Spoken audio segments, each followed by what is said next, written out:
Olá pessoal, tudo bem?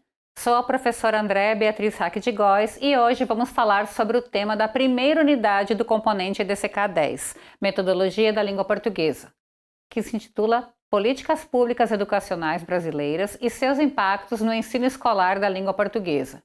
Ela se subdivide em 3 tópicos. Primeiro, LDB, Perspectiva Histórica. Segundo, BNCC 2018, Críticas e Desafios. E terceiro, a legislação brasileira e a formação de professoras e professores.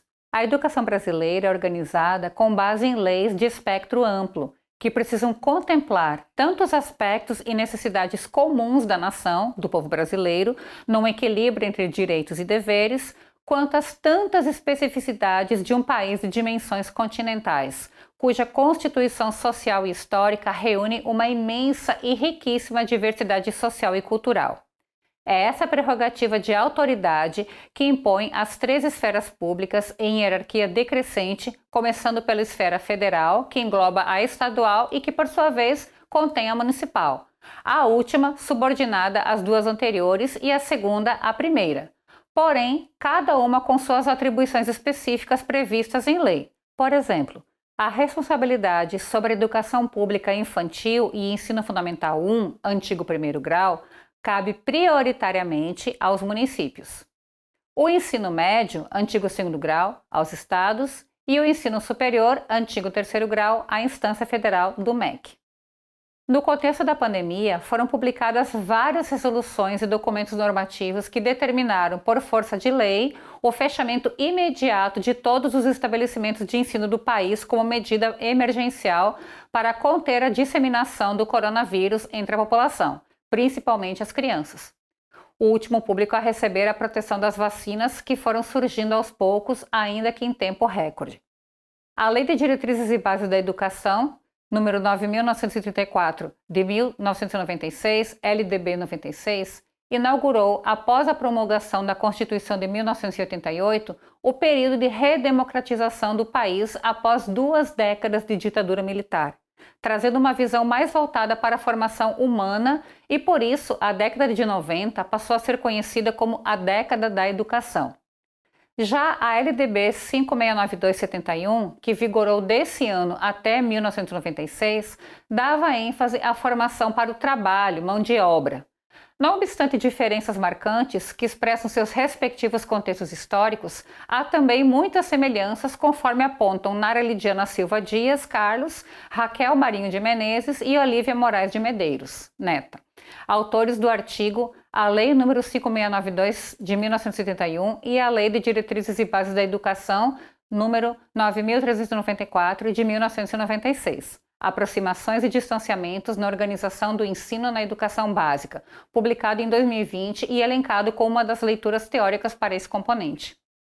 Nessa mesma perspectiva histórica, a atual BNCC, Base Nacional Comum Curricular, cuja última versão foi publicada em 2018 em meio a muitas polêmicas e controvérsias, em pleno governo de Michel Temer e logo após o golpe parlamentar sofrido pela presidenta Dilma Rousseff em 2016, após a bem aceita versão anterior, cuja vigência foi entre 2011 e 2017.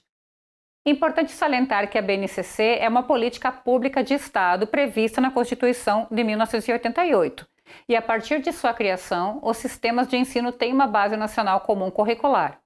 Isso significa que só é possível mudar o seu conteúdo por emenda constitucional, o que, por sua vez, vai depender das correlações de forças na sociedade. Não obstante seu caráter de autoridade legal, na perspectiva da legislação, a BNCC atual foi e é alvo de muitas críticas, desde a sua elaboração, que dispensou o profícuo e necessário diálogo com educadores, especialistas, pesquisadores e profissionais de educação, o que refletiu o sumário esvaziamento do CNE, Conselho Nacional de Educação, na gestão Temer. Contudo, conforme preconiza a Resolução 2 do Conselho Nacional de Educação, publicada em 22 de dezembro de 2017 e que estabelece a Base Nacional Comum Curricular, BNCC, como documento de caráter normativo que define o conjunto orgânico e progressivo de aprendizagens essenciais como direito das crianças, jovens e adultos no âmbito da educação básica escolar e orientam sua implementação pelos sistemas de ensino das diferentes instâncias federativas, bem como pelas instituições ou redes escolares, as 3 esferas da União supracitadas tinham até o ano de 2022 o prazo para instaurar as novas prerrogativas estabelecidas pela nova BNCC, cuja validade é de 5 anos a partir da data de sua implementação. Na instância da atual BNCC, como fica a formação dos professores? Esse será o foco do terceiro e último tópico dessa primeira unidade de EDCK 10. De acordo com a Lei nº 13.415 de 2017, da reforma do ensino médio, que muda dispositivos da LDB, os processos seletivos das instituições de ensino superior deverão considerar as competências e as habilidades definidas na Base Nacional Comum Curricular. Nesse sentido, fica evidente que a BNCC também regula o trabalho docente, pois os currículos dos cursos das instituições de ensino superior precisam considerar as competências e habilidades previstas no documento por área de conhecimento. Segundo Costa Faria e Souza, 2019, a lógica da atual BNCC intensifica a responsabilização docente à medida em que a ou o professor é colocado como único responsável pela formação dos sujeitos da educação básica. Estabelece sua centralidade nos processos de trabalho e controle sobre elas e eles, mediante a materialidade da BNCC nos currículos escolares. E promove o rebaixamento da formação pelo engessamento de conteúdos, o que fere a autonomia docente diante de seus processos de estudo, criação e criatividade no trabalho. Para Freitas, 2012, as avaliações em larga escala com teste de desempenho das escolas, como o Programa Internacional de Avaliação de Estudantes, PISA, Exame Nacional do Ensino Médio, ENEM, Provinha Brasil, Avaliação Nacional da Alfabetização, ANA, para a composição do IDEB, Índice de Desenvolvimento da Educação Básica, traz uma pressão muito grande por alcance de metas e índices e agudiza a competição e individualidade entre os docentes e escolas, o que se configura em efeitos bastante nefastos da BNCC 2018. Numa sociedade cada vez mais influenciada pela ideologia individualista da meritocracia, prevalece a necessidade de formar cidadãos como mão de obra qualificada que atendam às exigências do mercado. Assim, de acordo com Neves, 2013, as políticas de formação de professores ganham destaque, pois a professora e o professor passam a ser visto como intelectual estratégico na disseminação da nova pedagogia da hegemonia, construída pelos agentes do capital desde os anos de 1990 e 2000.